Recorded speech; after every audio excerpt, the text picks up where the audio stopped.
सद्गुरुदेव भगवान की जय, श्री मौनी बाबा भगवान की जय, श्री सद्गुरुवे नमः, श्री माता परम्बा की जय। महाराज, काशी के संतों की शान निराली है। यहाँ अनेकों मतावलंबी बड़े बड़े संत निवास करते हैं। इसमें एक संत थे जिनको सन्यासी बाबा कहा करते थे। वो इसी तरह से विचरण करते रहते थे। अगर किसी ने कुछ खाने को दे दिया तो ठीक, नहीं तो कोई बात नहीं है, इसी तरह से वो रहते थे। लेकिन बाबा भोले की यहाँ कृपा है काशी में कि कोई भूखा नहीं रहता, कहीं न कहीं से कुछ न कुछ मिल ही जाता है। वो सन्यासी बाबा एक गांव में कभी कभी जाते थे। वहाँ एक पति पत्नी जो है दंपति थी, जो वृद्धा थी, उनके संतान नहीं थे। वहाँ सन्यासी बाबा कभी जाके और अलग जगा देते थे और माँ बुला के बड़े अच्छे से उनको भोजन कराती थी। साहब, यहाँ पर आर्टिफिशियल मोतियों का माला बनता है, काशी में बड़ा प्रसिद्ध है। व्यापारी जाता है गांव गांव और तार और गुड़िया उसका बांट के आता है और शाम को वो फिर हिसाब करके ले लेता है और जो उसका मजदूरी होता है वो चुका देता है। इसी तरह से इस पति पत्नी का खर्चा चलता था। एक बार की वाकया है कि इन लोगों के पास कुछ नहीं था और साहूकार ने यह कह दिया कि आज तो मेरे पास पैसे नहीं हैं, कल जो है ले लेना हिसाब करके। अब माता जी सोची कि कोई बात नहीं है, कल ले लिया जाएगा, हम तो भूखे रह जाएंगे, लेकिन कहीं सन्यासी बाबा ना आ जाएं। और काशी में कोई सन्यासी संत खाली हाथ वापस नहीं आता, वो भी भक्तों को कुछ दे देता है और भक्त जी जान से सेवा करते हैं। साहब, काशी इसके लिए विख्यात है। बड़ा संतों की यहाँ सेवा होती है, बड़ा सम्मान दिया जाता है संतों को। उन्होंने सोचा कि पड़ोस में एक पंडा जी थे, उनसे हम कुछ ले लेते हैं और फिर जब हमको मिलेगा तो चुका देंगे। वो गई पंडा जी से राशन मांग के ले आई, पंडा जी ने दे दिया।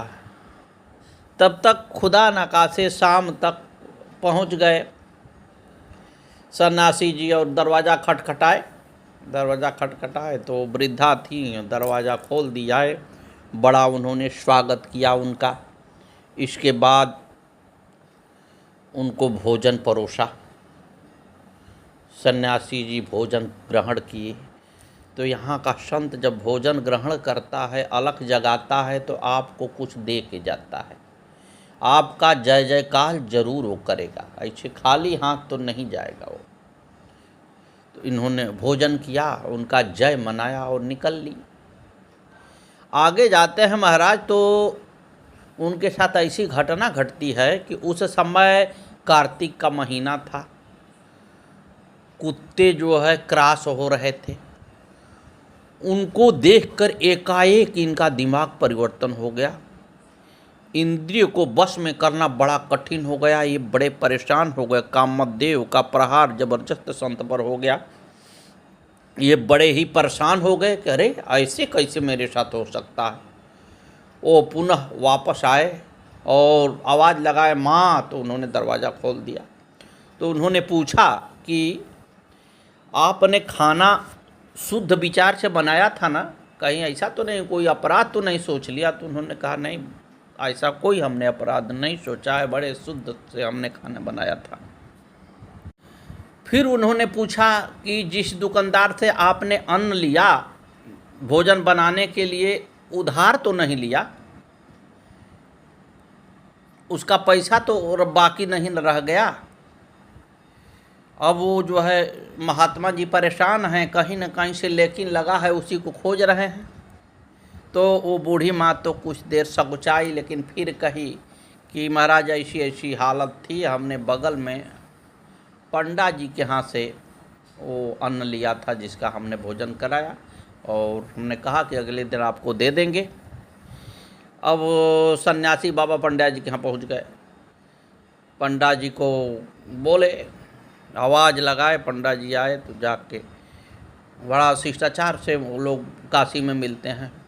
पंडा जी बड़े सादर ले गए, हाथ पैर उनका धुले, उनका आशीर्वाद लिए। इसके बाद यथा योग्य सेवा करने के बाद उन्होंने कहा, कहिए महाराज क्या सेवा करें। तो उन्होंने पूछा कि ये पड़ोस में आपसे कुछ अन्न मांग के ले गई थी, आपने दिया था? तो कहा हाँ महाराज, हमने दिया था उनको। तो वो कहे कि ये अनाज आप कहाँ से लाए थे, आप ये अनाज खरीद के लाए थे? तो उन्होंने कहा कि नहीं महाराज, मैं ये खरीदा नहीं था, बल्कि एक वेश्या ने ये अनाज मुझे दान किया था। संत भगवान ताड़ गए कि महाराज ये अनाज का ही दोष है जो मुझे लग गया। कहते हैं ना कि जैसा खाएं अन्न वैसा बने मन। तो अनाज अगर दूषित है तो आप पर प्रभाव डालेगा ही। उस महात्मा को देखिए, क्षण भर में ही वो बेचैन कर दिया। इसलिए हम सभी को भी सतर्क रहना चाहिए। हर तरह हर जगह अनाज ग्रहण करना नहीं चाहिए। भोजन का बहुत बड़ा महत्व होता है, लेकिन सोच समझ कर ही मुझे भोजन ग्रहण करना चाहिए। सद्गुरुदेव भगवान की जय। आइए गुरुदेव की लीला का थोड़ा बहुत वर्णन किया जाए, फिर माँ भगवती का कथा का वर्णन किया जाएगा। ये उस समय की वाकया है जब गुरुदेव खैरपुर में एक बंजर भूमि थी, वहाँ पर बिहारी जाट और मुसलमान असगर ने बाबा के लिए कुटी बनाई थी। गुरुदेव उसी में विश्राम करते थे। उनके साथ शांति स्वरूप नाम के सन्यासी भी रहते थे। एक दिन बाबा ने विजयपाल शर्मा से कहा कि पंडित जी, आपके यहाँ दूध से मट्ठा बनाई जाती है, आप शांति स्वरूप जी के लिए भिजवा दिया करें। अब रोज़ मट्ठा आने लगी। शांति स्वरूप जी रोज़ सुबह मट्ठा पीने लगे। 4-5 दिन के बाद रात को बोले, मुझे तो ठंड लग रही है। मौनी बाबा ने उनसे कहा कि भजन करो, परंतु उन्होंने सुना नहीं और एक छोटी सी रजाई मोटी सी ओढ़कर सो गए। मौनी बाबा ने रजाई उठाई और उसे नदी में डुबो लाए। अब शांति स्वरूप क्या ओढ़ेंगे? वे बड़े नाराज हुए। अगले दिन मौनी बाबा ने उनकी रुई निकालकर किशोर नाम के लड़के को दे दी और रजाई के फर्श सुखी नाम के व्यक्ति को दे दिया। अब तो शांति स्वरूप क्रोध में भर कर चिल्लाने लगे, नहीं रहूँगा यहाँ, मैं जा रहा हूँ अनूप शहर। और वो चले भी गए। जाड़े बीतने पर वे मौनी बाबा से मिलने घुघरावली आए। मौनी बाबा ने उनको यह कहकर भगा दिया कि हमसे आपका कोई संबंध नहीं है, आपको तो ठंड लगती है। साहब अपने भक्तों को मनचाहा वर देने वाले सतगुरु नियम का बड़े पक्के थे। सन्यासियों के साथ उतने ही कठोर नियम का पालन कराते थे। भगवान की राह पर चलने वाले भक्त गृहस्थ हों अथवा सन्यासी, सभी अपने धर्म का पालन करें, यह उन्हें पसंद था। गुरु शरण में आने वालों के लिए गुरु आदेश से बढ़कर दूसरा कोई धर्म नहीं है, यह सभी लोग जानते हैं। सद्गुरुदेव भगवान की जय। श्री नारायण कहने लगे, हे नारद, सूर्य से 10,000 योजन नीचे राहु मंडल कहा गया है। चंद्रमा तथा सूर्य की पीड़ित करने वाले इस सिंही का पुत्र राहु ने भगवान से अमर होने का तथा आकाश में विचरण करने का सामर्थ्य प्राप्त किया था। 13,000 योजन विस्तार वाला यह असुर 10,000 योजन विस्तार वाले सूर्य का तथा 12,000 योजन विस्तार मंडप वाले चंद्रमा का अक्षात कहा गया है। पूर्व काल में अमृत पान के समय के बैर को याद करके वह राहु अमावस्या और पूर्णमासी के पर्व पर उनका आच्छाद करता है। राहु द्वारा सूर्य तथा चंद्रमा को आच्छादित करने की तत्परता को जानकर विष्णु ने विशाल ज्वालाओं से युक्त अपना चक्र सूर्य चंद्रमा के पास नियुक्त कर दिया है। चक्र यानी सुदर्शन चक्र के तेज से सूर्य और चंद्र मंडल चारों ओर से घिरे रहने के कारण राहु बिंब के पास जाकर क्षण भर रुककर सहसा लौट जाता है। हे नारद, इसी को जगत के उपराग ग्रहण कहा जाता है। हे श्रेष्ठ, उस राहु मंडल से नीचे सिद्धों, चरणों और विद्याधरों के परम पवित्र लोक कहे गए हैं। पुण्य आत्मा पुरुषों द्वारा सेवित ये लोग 10,000 योजन विस्तार वाले बताए गए हैं। हे देवेश, इन लोकों के नीचे यक्षों, राक्षसों, पिशाचों, प्रेतों एवं भूतों के उत्तम विहार स्थल हैं। उसके नीचे जहाँ तक वायु चलती है वहाँ तक मेघ दिखाई पड़ते हैं। ज्ञानी तथा विद्वान लोगों द्वारा यह अंतरिक्ष कहा गया है। उनके नीचे 100 योजन की दूरी पर जहाँ तक गरुड़, बाज, सारस, हंस आदि पृथ्वी पर होने वाले पार्श्व पक्षी उड़ सकते हैं, पृथ्वी बताई गई है। हे देवर्षि, इस पृथ्वी के नीचे 7 विवर बताए गए हैं, जिनकी लंबाई चौड़ाई 10-10 हजार योजन है और ये एक दूसरे के 10-10 हजार योजन की दूरी पर स्थित कहे गए हैं। इनमें सभी ऋतुओं में वातावरण सुहावना बना रहता है। इनमें पहले का अतल, दूसरे का वितल, तीसरे का सुतल, चौथे का तलातल, पांचवें का महातल, छठे का रसातल और सातवें का पाताल कहा गया है। हे विप्र, इस प्रकार ये 7 विवर बताए गए हैं। ये विवर एक प्रकार से स्वर्ग ही है। अनेक उद्यानों तथा विहार स्थलियों वाले तथा काम, भोग, ऐश्वर्य, सुख तथा समृद्धि से युक्त यहाँ के भुवनों में स्वर्ण से भी बढ़कर सुख तथा आस्वाद उपलब्ध है। उनमें रहने वाले दैत्य, दानव, नाग अपने स्त्री पुत्रों, भाई बंधुओं के साथ आनंद से रहते हैं। फल वाले अनेक वृक्ष और अनेक पुष्पों से यहाँ के उद्यान तथा शुद्ध जलाशयों में अनेक जल पक्षी विहार करते रहते हैं। ये पूरियाँ देवताओं के श्रेष्ठ ऐश्वर्य से भी बढ़कर हैं। यहाँ पर काल के अंगभूत दिन रात का कोई भय नहीं है। वहाँ पर बड़े बड़े सर्पों के मस्तक पर स्थित मणियों की रश्मियों से वहाँ प्रकाश होता है। यहाँ रहने वालों को दिव्य औषधियाँ, रसायनों, रसों, अन्नपान एवं स्नान आदि की कोई आवश्यकता नहीं पड़ती। उन्हें किसी भी प्रकार के मानसिक व शारीरिक रोग नहीं होते।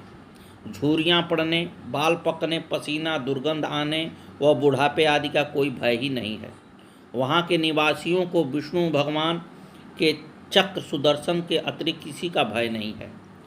श्री नारायण बोले, हे विप्र, अतल नाम से विख्यात पहले परम सुंदर विवर में मैं दानव का पुत्र बल नामक अभिमानी दैत्य रहता है। इनमें सभी कामनाओं को सिद्ध करने वाले 96 मायाएँ रची हैं, जिनमें से कुछ मायाएँ मायावी द्वारा धारण कर ली गई। दैत्यराज बल के जम्भाई लेने से तीनों लोकों को मोहित करने वाली पुष्चली, अस्वैरिणी और कामिनी उत्पन्न होती हैं। वे अपने प्रिय पुरुष को हाटक नाम का रस पिलाकर बलवान बना देती हैं। तत्पश्चात वे स्त्रियां अपने हाव भाव, कटाक्ष, मुस्कान, आलिंगन और प्रणय भाव से उन्हें आकर्षित कर रमण करती हैं। उस हाटक रस को पीकर मनुष्य अपने को 10,000 हाथियों के समान बलवान समझने लगता है। भूतल के नीचे पीतल नामक विवर में हाटकेश्वर नाम से प्रसिद्ध ये भगवान शिव अपने पार्षद गणों के निरंतर घिरे रहते हैं। देवताओं से पूजित ये भगवान शिव ब्रह्मा की रचना की गई सृष्टि के विस्तार के लिए भवानी के साथ रमण करते हुए यहाँ विराजमान रहते हैं। गुरुदेव भगवान की जय। वहाँ भगवान शंकर पार्वती के तेज से हाटकी नामक श्रेष्ठ नदी प्रादुर्भूत है। वायु से प्रज्वलित अग्निदेव महान ओजपूर्वक उनका जल पीते रहते हैं। उस समय उनके द्वारा निष्ठयुत दैत्यों के लिए अत्यंत प्रिय हाटक नामक सुवर्ण बन जाता है। दैत्यों की स्त्रियां आभूषण योग्य उस सुवर्ण को सदा धारण करती हैं। हे मुने, उस पीतल के नीचे सुतल नामक विवर कहा गया है, जो सभी बीलों में श्रेष्ठ है। यहाँ विरोचन के पवित्र कीर्तिमान वाले बलि नामक पुत्र रहते हैं। देवराज इंद्र का परम प्रिय कार्य करने की इच्छा से वामन रूप त्रिविक्रम भगवान विष्णु बलि को इस सुतल में लाए और उन्होंने तीनों लोकों की लक्ष्मी सन्निविष्ट करके दानवराज बलि को यहाँ स्थापित किया। इंद्र आदि देवताओं के पास भी जो लक्ष्मी नहीं है वह उस बलि के पीछे पीछे चलती हैं। इस प्रकार के विचार वाले दानवराज बलि से उनके द्वारपाल के रूप में स्वयं श्री हरि विराजमान हैं। एक समय जगत को रुलाने वाला रावण दिग्विजय के उद्देश्य से सूतल लोक आया था। तब भगवान जो भक्तों पर कृपा करते हैं उनके पैर के अंगूठे की ठोकर से रावण 10,000 योजन दूर जाकर गिरा था। ऐसे प्रभाव वाले बलि श्री हरि की कृपा से सूतल लोक में राजा के रूप में विराजमान हैं। श्री नारायण बोले, उस सूतल के नीचे के विवर को तलातल कहा गया है। वहाँ त्रिपुराधिपति मय नामक महान दानव रहता है। त्रिलोकी की रक्षा के लिए भगवान शंकर ने उसकी तीनों पूरियां भस्म करके उसके यहाँ रहने की व्यवस्था कर दी। उसे देवाधिदेव शिव की कृपा से यहाँ सुखदायक राज्य प्राप्त हो गया। अपने समस्त कार्यों के अभ्युदय के लिए बड़े बड़े भयानक राक्षसगण अनेक प्रकार की माया रचने में परम प्रवीण मायावियों के भी गुरु मय की पूजा करते हैं। उस तलातल के नीचे अति प्रसिद्ध महातल नामक विस्तृत विवर है। उसमें कद्रु से उत्पन्न हुए अनेक सिरों वाले क्रोधी सर्पों का एक बहुत बड़ा समूह रहता है। हे विप्र, उनमें से प्रधान सर्पों के नाम आपको बताता हूँ। कुहुक, तक्षक, सुषेण और कालिया ये विशाल फन वाले महान शक्ति से संपन्न तथा अत्यंत भयानक होते हैं। इनकी जाति बड़ी क्रूर होती है। वे सभी केवल पक्षीराज गरुड़ से ही आतंकित होते हैं। अनेक प्रकार की क्रिया करने में परम दक्ष ये सर्प अपनी स्त्रियां, संतान, सुहृदों तथा परिवारजनों के साथ प्रमत्त होकर वहाँ विचरण करते हैं। हे नारद, उसके भी नीचे रसातल नाम वाले विवर में पणि नाम के दैत्य और दानव रहते हैं, जो निवातक कवच, हिरण्यपुरवासी और काले कहे गए हैं। देवताओं से इनकी शत्रुता रहती है। वे जन्म से ही महान पराक्रमी तथा साहसी होते हैं, किंतु अखिल जगत के स्वामी भगवान श्री हरि के तेज से कुंठित पराक्रम वाले होकर वे सर्पों की भांति छिपकर सदा उस विवर में पड़े रहते हैं। इंद्र की दूती शर्मा के मंत्र वर्ण रूप वाक्य के प्रभाव से असुर कष्ट पा चुके हैं। इसी बात का स्मरण करके वे हमेशा भयभीत रहते हैं। इसमें भी नीचे स्थित पाताल लोक में मुख्य रूप से वासुकी, शंख, पुलिक, श्वेत, धनंजय, महाशंख, धृतराष्ट्र, शंखचूड़, कम्मल, अश्वस्तर और देवपदक आदि महान क्रोधी बड़े बड़े फन वाले तथा महान विषधर सर्प निवास करते हैं। वे सब नागलोक के अधिपालक हैं। उनमें कई सर्प 5 फनों वाले, कई 7 फनों वाले और कई 10 फनों वाले हैं। कुछ सर्पों के 100 सिर तथा कुछ के 1000 सिर हैं। हे देवर्षि, जगमगाती हुई मड़ियाँ धारण करने वाले ये क्रोधयुक्त सर्प अपनी मड़ियों के तेज से पाताल विवर को घोर अंधकार समूह को नष्ट कर देते हैं। इस पाताल लोक के नीचे 30,000 योजन की दूरी पर श्रीहरि की एक तामसी कला अनंत नाम से विराजमान है। पंचरात्र के अनुयायी इनको संकर्षण कहते हैं। हजारों सिरों वाले इस अनंत मूर्ति भगवान शेष के एक सिर पर यह समग्र गोलाकार भूमंडल सरसों के दाने के भांति स्थित है। समय आने पर जब ये अनंत भगवान संहार की इच्छा करते हैं तब इनके विवर से 11 रुद्रों से सुशोभित विग्रह वाले शंकरषण नामक रुद्र प्रकट हो जाते हैं। ये रुद्र 3 नेत्रों से शोभा पाते हैं। ये 3 नोकों वाले त्रिशूल लेकर खड़े हो जाते हैं। ये शक्ति संपन्न रुद्र अखिल प्राणी जगत को भय दूर करने वाले हैं। एक राजा वन में भ्रमण करने गया। रास्ता भूल जाने पर भूख प्यास से बेहाल वह एक वनवासी के झोपड़ी में पहुंचा। घर में जो रूखी सूखी थी उसने वही परोस दी। चलते समय राजा ने वनवासी से कहा, हम इस राज्य के शासक हैं। तुम्हारी सज्जनता से प्रभावित होकर चंदन का एक बाग तुम्हें देते हैं, तुम्हारा शेष जीवन आनंद से बीतेगा। चंदन का वन तो उसे मिल गया, लेकिन चंदन का क्या महत्व है और उससे किस प्रकार लाभ उठाया जा सकता है, इसकी जानकारी न होने से वनवासी चंदन के वृक्ष काटकर उनका कोयला बनाकर नगर में बेचने लगा। इस प्रकार किसी तरह उसके गुजारे की व्यवस्था बन गई। धीरे धीरे सभी वृक्ष समाप्त हो गए। एक अंतिम पेड़ बचा। एक बार वर्षा के कारण कोयला नहीं बन सका तो उसने लकड़ी बेचने का निश्चय किया। लकड़ी का गट्ठर लेकर जब बाजार में पहुंचा तो सुगंध के कारण लोगों ने उसकी भारी मूल्य चुकाया। आश्चर्यचकित वनवासी ने इसका कारण पूछा तो लोगों ने कहा, यह चंदन की लकड़ी है, बहुत मूल्यवान होती है। यदि तुम्हारे पास ऐसी और लकड़ी हो तो मुँह मांगा मूल्य प्राप्त कर सकते हो। वनवासी अपने नाम सज्जी पर पश्चाताप करने लगा कि उसने इतना बड़ा बहुमूल्य चंदन कोयले बनाकर कौड़ियों के भाव बेच दिया। ना समझ वनवासी को सांत्वना देते हुए एक विचारशील व्यक्ति ने कहा, पछताओ मत, यह सारी दुनिया तुम्हारी ही तरह ना समझ है। जीवन का एक एक क्षण बहुमूल्य है। यह लोग उसे वासना और तृष्णाओं के बदले कौड़ियों के मूल गंवा देते हैं। तुम्हारे पास जो एक वृक्ष बचा है उसी का सदुपयोग कर लो तो कम नहीं। बहुत गंवा कर भी अंत में यदि कोई मनुष्य संभल जाता है तो वह बुद्धिमान ही माना जाता है। सद्गुरुदेव भगवान की जय। उन शेष भगवान के दोनों चरण कमलों के नख लाल मणियों के समान दे दीप्यमान हैं। बड़े बड़े नागराज श्रद्धा भक्ति से उनके चरणों में नमस्कार करते हैं। उनके श्री चरणों में अनेक सुंदर नागराजों की कुमारियां श्रृंगार करके इधर उधर घूमती रहती हैं।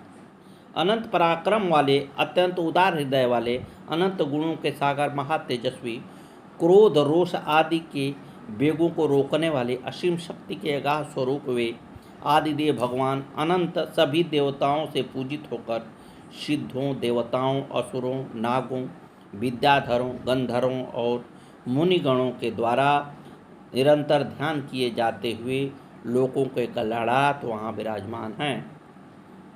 निरंतर प्रेम के मद में मुग्ध एवं विह्वल नेत्रों वाले वे भगवान अपनी अमृतमयी वाणी से सभी देवताओं तथा अपने पार्षदों को संतुष्ट किए रहते हैं। वे कभी भी न मुरझाने वाले नवीन तुलसी दलों से सुशोभित वैजयंती की माला धारण करते हैं। देवों के देव भगवान नीले रंग का वस्त्र धारण करते हैं। उनके कानों में एक कुंडल रहता है। भगवान अपनी एक भुजा हल की मूठ पर रखे हुए हैं। सुवर्णमयी पृथ्वी को अपने सिर पर धारण किए हुए हैं। शेष भगवान पीठ पर हौदा रखते हैं।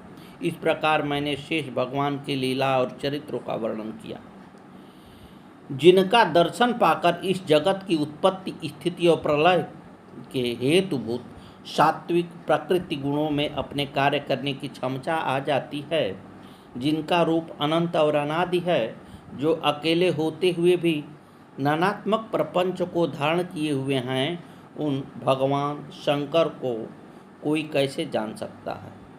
उन उदार रूप भगवान ने हम पर बड़ी कृपा करके यह विशुद्ध सत्वमय रूप धारण किया है।